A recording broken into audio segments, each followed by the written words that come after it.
Oil India limited, IOC, Medanta এওঁলোকে যেতিয়া oil explore কৰে বা তেল আহৰণ কৰে, তেওঁলোকক সৰু ৰিগ এটা খান্দিব অকণমান মাটি লাগে।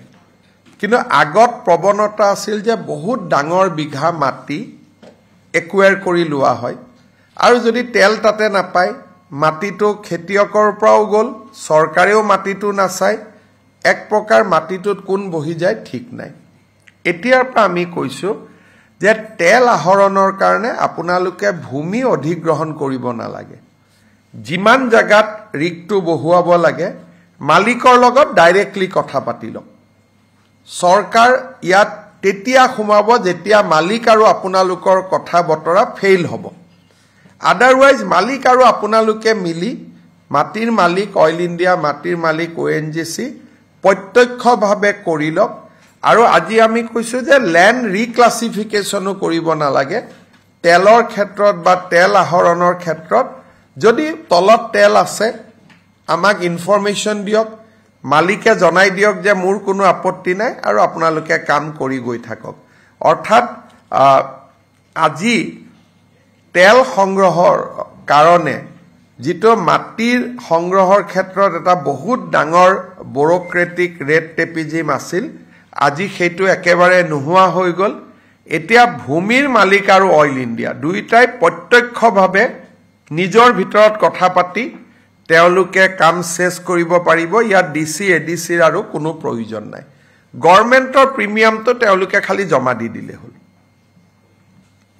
ইয়াৰ ফলত খুব কম মাটিতে কামখিনি হৈ যাব, আৰু DC, SB, ADC, land acquisition এই প্ৰক্ৰিয়াবিলাক নাথাকিলে মানুহে খুব সাধাৰণভাৱে এই কামবিলাক কৰিব পাৰিব। গতিকে আজি আমি সিদ্ধান্ত লৈছোঁ, কিন্তু ক'ৰবাত যদি তেল আছে, মাটিৰ মালিকৰ লগত অইল ইণ্ডিয়াৰ সমস্যা হৈয়ে আছে, সমাধান হোৱা নাই, লাষ্টতহে DC সোমাব।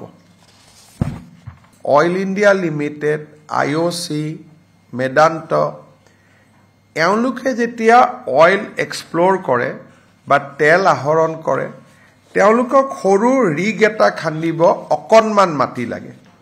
কিন্তু আগত প্ৰৱণতা আছিল যে বহুত ডাঙৰ বিঘা মাটি একুৱেৰ কৰি লোৱা হয়, আৰু যদি তেল তাতে নাপায়, মাটিটো খেতিয়কৰ পৰাও গ'ল, চৰকাৰেও মাটিটো নাচায়, এক প্ৰকাৰ মাটিটোত কোন বহি যায় ঠিক নাই। এতিয়াৰ পৰা আমি কৈছোঁ যে তেল আহৰণৰ কাৰণে আপোনালোকে ভূমি অধিগ্ৰহণ কৰিব নালাগে। যিমান জাগাত ৰিগটো বহুৱাব লাগে, মালিকৰ লগত ডাইৰেক্টলি কথা পাতি লওক। চৰকাৰ ইয়াত তেতিয়া সোমাব যেতিয়া মালিক আৰু আপোনালোকৰ কথা বতৰা ফেইল হ'ব। আদাৰৱাইজ মালিক আৰু আপোনালোকে মিলি মাটিৰ মালিক অইল ইণ্ডিয়া, মাটিৰ মালিক ONGC প্ৰত্যক্ষভাৱে কৰি লওক। আৰু আজি আমি কৈছোঁ যে লেণ্ড ৰিক্লাছিফিকেশ্যনো কৰিব নালাগে। তেলৰ ক্ষেত্ৰত বা তেল আহৰণৰ ক্ষেত্ৰত যদি তলত তেল আছে, আমাক ইনফৰমেশ্যন দিয়ক, মালিকে জনাই দিয়ক যে মোৰ কোনো আপত্তি নাই, আৰু আপোনালোকে কাম কৰি গৈ থাকক। অৰ্থাৎ আজি তেল সংগ্ৰহৰ কাৰণে যিটো মাটিৰ সংগ্ৰহৰ ক্ষেত্ৰত এটা বহুত ডাঙৰ ব্যুৰ'ক্ৰেটিক ৰেড টেপিজিম আছিল, আজি সেইটো একেবাৰে নোহোৱা হৈ গ'ল। এতিয়া ভূমিৰ মালিক আৰু অইল ইণ্ডিয়া দুয়োটাই প্ৰত্যক্ষভাৱে নিজৰ ভিতৰত কথা পাতি তেওঁলোকে কাম চেছ কৰিব পাৰিব। ইয়াত DC, ADCৰ আৰু কোনো প্ৰয়োজন নাই। গভৰ্ণমেণ্টৰ প্ৰিমিয়ামটো তেওঁলোকে খালি জমা দি দিলে হ'ল।